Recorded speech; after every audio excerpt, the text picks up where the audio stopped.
Muy buen día para cada uno de ustedes. Les saluda desde la Ciudad de México su amiga Inés Nicolás. Bienvenidos a este espacio que es el estudio de nuestra lección de escuela sabática. Hoy martes 24 de mayo del 2016 nuestra lección lleva por título Ídolos del alma. Vamos a pedirle a nuestro Padre Celestial que sea Él quien nos dirija en este momento. Oremos.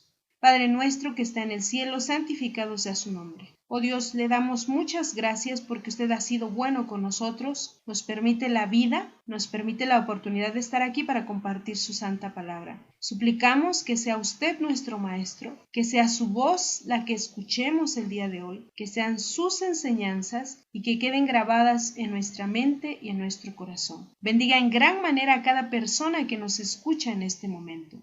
Padre bendito, nos ponemos en sus preciosas manos y que todo sea conforme a su voluntad y no a la nuestra. En el nombre de Jesús se lo rogamos. Amén.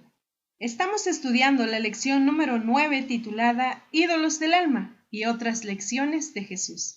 La cita bíblica para memorizar la encontramos en San Mateo 18:1. Dice así: En aquel tiempo los discípulos vinieron a Jesús diciendo, ¿quién es el mayor en el reino de los cielos? El día de ayer tuvimos un estudio muy interesante sobre el perdón. Hoy sabemos que perdonar 70 veces 7 significa que no hay límite para el perdón. Y cuando entendemos esto es porque hemos sido transformados por el poder de nuestro Padre Celestial. Es porque estamos caminando en las pisadas de nuestro Señor Jesucristo.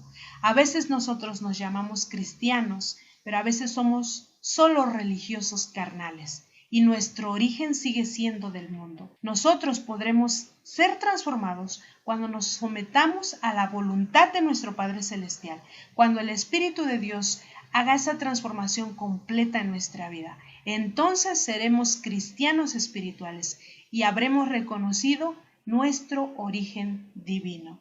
Y el día de hoy tenemos una lección muy importante basada en una historia que se registra en San Mateo 19 de los versos 16 al 30.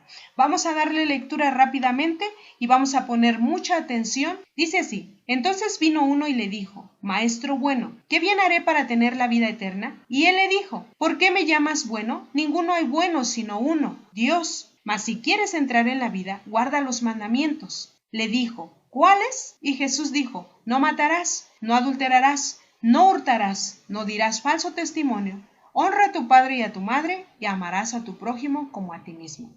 El joven le dijo, todo esto lo he guardado desde mi juventud, ¿qué más me falta? Jesús le dijo, si quieres ser perfecto, anda, vende lo que tienes y dalo a los pobres, y tendrás tesoro en el cielo, y ven y sígueme. Oyendo el joven esta palabra, se fue triste, porque tenía muchas posesiones. Entonces Jesús dijo a sus discípulos, de cierto os digo, que difícilmente entrará un rico en el reino de los cielos. Otra vez os digo que es más fácil pasar un camello por el ojo de una aguja que entrar un rico en el reino de Dios. Sus discípulos oyendo esto se asombraron en gran manera diciendo, ¿quién pues podrá ser salvo? Y mirándolos Jesús les dijo, para los hombres esto es imposible, mas para Dios todo es posible.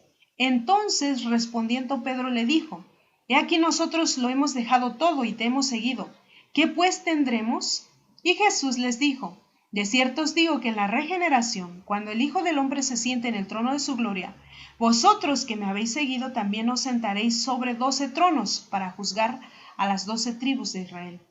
Y cualquiera que haya dejado casas, o hermanos, o hermanas, o padre, o madre, o mujer, o hijos, o tierras, por mi nombre, recibirá 100 veces más y heredará la vida eterna. Pero muchos primeros serán postreros, y postreros primeros. Una historia muy interesante y muy triste a la vez. Nuestro Señor Jesucristo, a través de esta historia, desea que nosotros escudriñemos la situación de nuestros corazones. ¿Cómo está nuestra vida espiritual en este momento? Nuestra hermana Elena White, en El deseado de todas las gentes, en la página 477, nos dice que este joven era un personaje importante. Lo llama príncipe. Y este joven tenía una alta estima en su propia justicia. Él no suponía en realidad que fuese deficiente en algo, pero no estaba completamente satisfecho. Sentía la necesidad de algo que no poseía. Entonces él se preguntaba, ¿podría Jesús bendecirlo como había bendecido a los niñitos y satisfacer la necesidad de su alma? Bien, este joven rico en primer lugar, es judío. En segundo lugar, es celoso de la ley. En tercer lugar, está interesado en su salvación. Por eso pregunta por la vida eterna. Pero a pesar de que él se siente tan bueno en sus obras, él tiene inseguridad de su salvación. Por esta razón viene al maestro y le pregunta, ¿qué debo hacer para heredar la vida eterna? Y nosotros encontramos que nuestro Señor Jesucristo cita los mandamientos, pero cita mandamientos en favor de los hombres. Y pudiéramos pensar, bueno, Jesús, ¿por qué no inició por el mandamiento 1? No tendrás dioses ajenos delante de mí, y así sucesivamente. ¿Por qué inicia con los mandamientos en favor de los hombres? ¿Por qué inicia con los mandamientos de no matarás, no cometerás adulterio, no hurtarás, no hablarás falso testimonio? Y luego, ¿por qué cita el mandamiento de honra a tu padre y a tu madre? Y al final habla de amar al prójimo como a nosotros mismos. Jesús conoce nuestros corazones, los escudriña, lo dice la palabra del Señor. Nosotros no podemos tener nada oculto delante de sus ojos. Cuando Él cita estos mandamientos, es porque Él ha escudriñado el corazón de este joven. Pero Él no puede ser duro y directo con él, porque tiene que darle una lección para que él reflexione y tome una decisión, porque es de libre albedrío, así como nosotros lo somos. Y cuando vemos por qué Jesús deja al final el 5º mandamiento y el 10º mandamiento en la mención que hace, podemos ir a Marcos capítulo 7 versos 9 al 13 para comprender por qué menciona el 5º mandamiento nuestro Señor Jesucristo. Vamos a darle lectura. Dice así: les decía también, bien invalidáis el mandamiento de Dios para guardar vuestra tradición, porque Moisés dijo, honra a tu padre y a tu madre,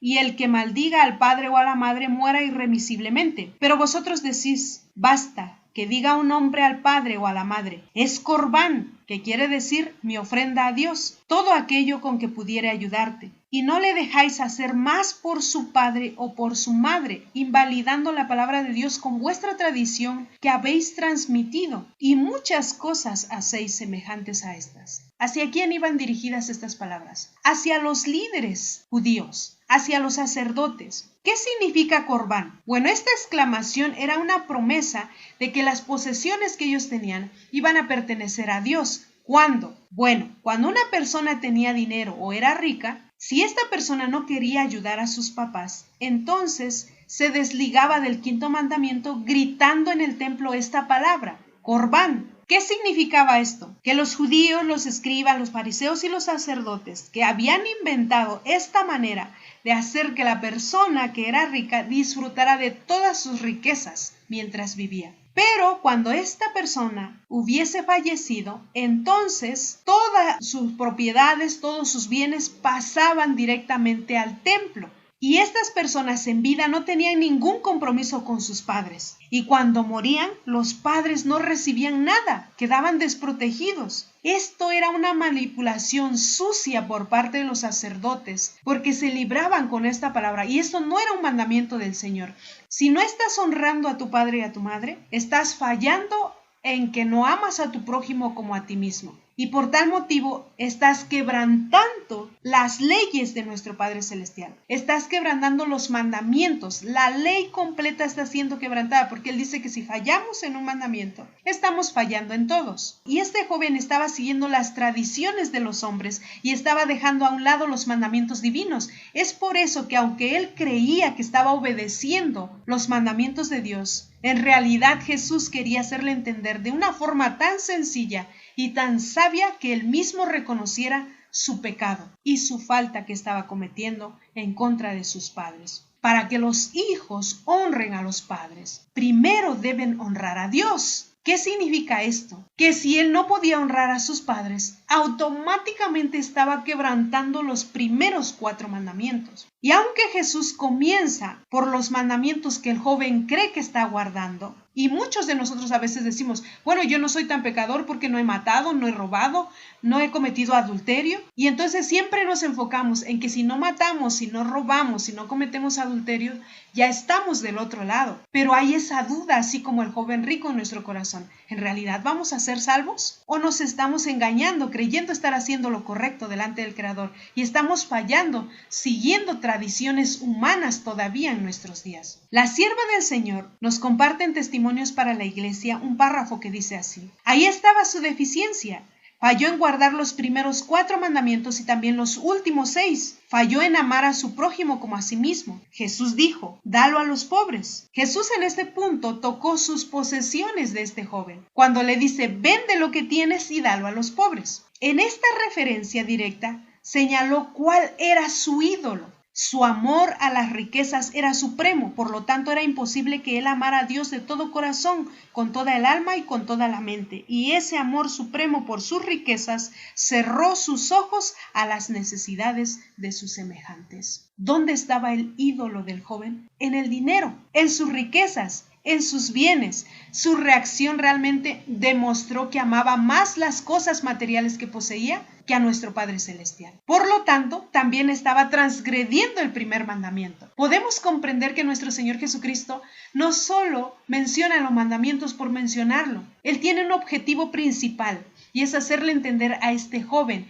que en realidad está quebrantando la ley del Creador. Y lo que él cree que está guardando son solo tradiciones humanas. Debemos de analizar nuestra vida porque tal vez estemos viviendo esta experiencia del joven rico. Tal vez nosotros estamos guardando tradiciones de hombres, creyendo estar obedeciendo las leyes divinas. Y entonces por eso existe esa inseguridad dentro de nuestros corazones y no sabemos si en realidad vamos a ser salvos. Tal vez cuando nos dicen, ¿quieres ser salvo? Todos gritamos amén. Queremos glorificar a Dios, pero a veces solo lo hacemos de dientes para afuera, porque si analizamos realmente nuestro corazón, tal vez estemos en esta situación que se encontraba el joven rico. El joven rico tuvo una oportunidad muy importante. Él se encontró con el gran maestro. Él se encontró con el Hijo del Dios viviente, para que él, a través de su confesión de que había sido fiel en los mandamientos del Señor, encontrara la aprobación de nuestro Señor Jesucristo y así tuviera esa seguridad en su vida de que había conseguido la vida eterna. Sin embargo, lo que él descubrió fue el ídolo que moraba en su corazón. Él descubrió su problema y él tenía que tomar una decisión en este momento. Aceptar la reprensión del gran maestro, esta reprensión de misericordia que le estaba haciendo, o rechazarla.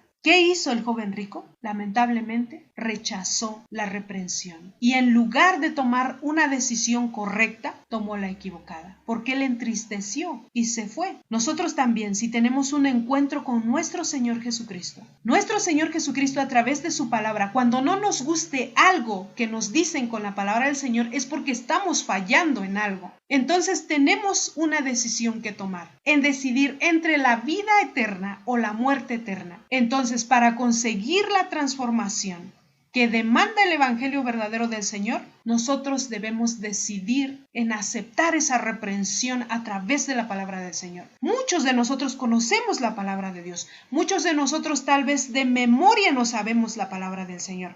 Pero nuestra vida espiritual no crece porque no estamos dispuestos a dejar nuestros ídolos que llevamos arraigados en nuestro corazón.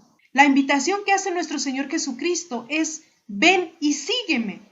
Pero antes, ¿qué tenemos que hacer? Deshacernos de ese ídolo que está dentro de nuestro corazón. Nuestro Señor Jesucristo, en San Mateo 4, 19 al 20, vemos la invitación que le hizo a sus apóstoles. Él les dijo: venid en pos de mí y os haré pescadores de hombres. ¿Y qué hicieron ellos? Dice el verso 20 de Mateo 4. Ellos entonces, dejando al instante las redes, le siguieron.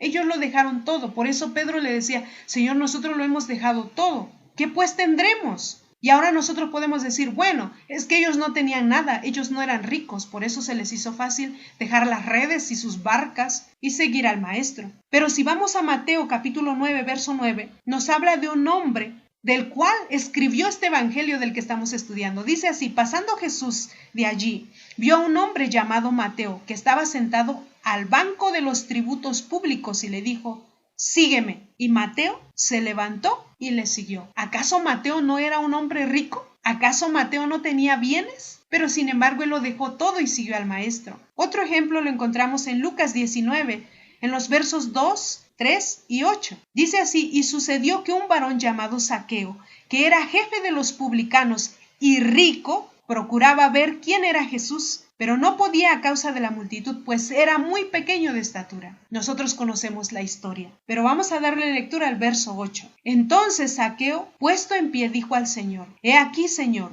la mitad de mis bienes doy a los pobres, y si en algo he defraudado a alguno, se lo devuelvo cuadruplicado.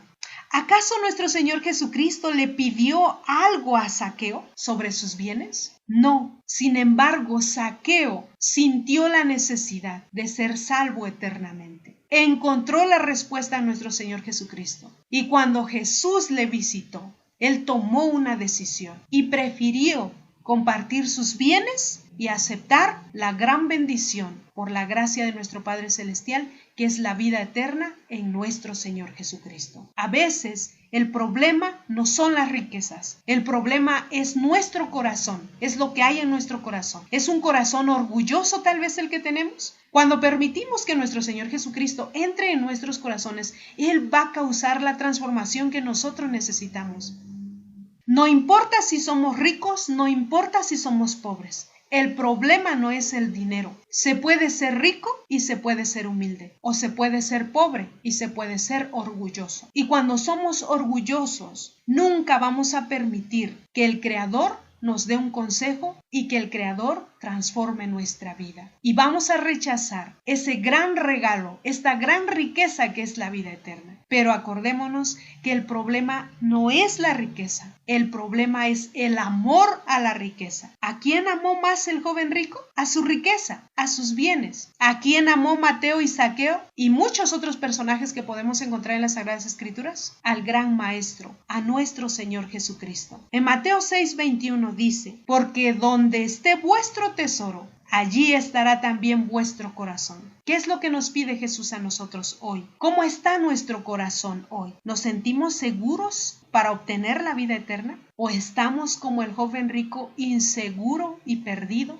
buscando la aprobación porque sentimos que nos falta algo? Pero si no desechamos ese orgullo para que Cristo transforme nuestra vida, para que el Espíritu de Dios nos ayude a cambiar, vamos a regresarnos tristes, vamos a rechazar la vida eterna. Para terminar, les comparto un párrafo de nuestra hermana Huay que viene en Testimonios para la Iglesia, en el tomo 1, en la página 160. Dice así: el joven rico no amó a su prójimo como a sí mismo, y por lo tanto falló en guardar los últimos 6 mandamientos. Su corazón estaba con su tesoro, fue absorbido por sus posesiones terrenas. Amaba sus posesiones más que a Dios, más que al tesoro celestial. Escuchó las condiciones de boca de Jesús. Si vendiera sus bienes y diera el producto a los pobres, tendría tesoro en el cielo. Esa era una prueba para establecer cuánto más apreciaba la vida eterna que las riquezas. ¿Se aferró él a la posibilidad de recibir la vida eterna? ¿Luchó sinceramente por remover el obstáculo que se encontraba en el camino que debía recorrer para tener un tesoro en el cielo? Oh, no. En cambio, se fue triste porque tenía muchas posesiones. Se me llamó la atención a estas palabras. Es más fácil pasar un camello por el ojo de una aguja que entrar un rico en el reino de Dios. Jesús dijo: para los hombres esto es imposible, mas para Dios todo es posible. El ángel dijo: ¿permitirá Dios a los ricos quedarse con sus riquezas y al mismo tiempo entrar en el reino de Dios? Otro ángel contestó: no, nunca. Vi que el plan de Dios es que esas riquezas se utilicen debidamente, que se distribuyan para bendición de los necesitados y para hacer avanzar la obra de Dios. Si los hombres aman sus riquezas más de lo que aman a sus semejantes, más de lo que aman a Dios o las verdades de su palabra, si sus corazones están con sus riquezas, no podrán tener vida eterna. Esta es nuestra reflexión para el día de hoy. Tenemos que tomar una decisión: seguir a Cristo o permanecer con los ídolos terrenales en nuestro corazón. Que Dios bendiga su palabra. Les agradecemos su compañía. Esta es una cortesía y producción de Ministerios Live Radio y Noches de Esperanza Ministries. Nuestra página web es www.nochesdeesperanza.net.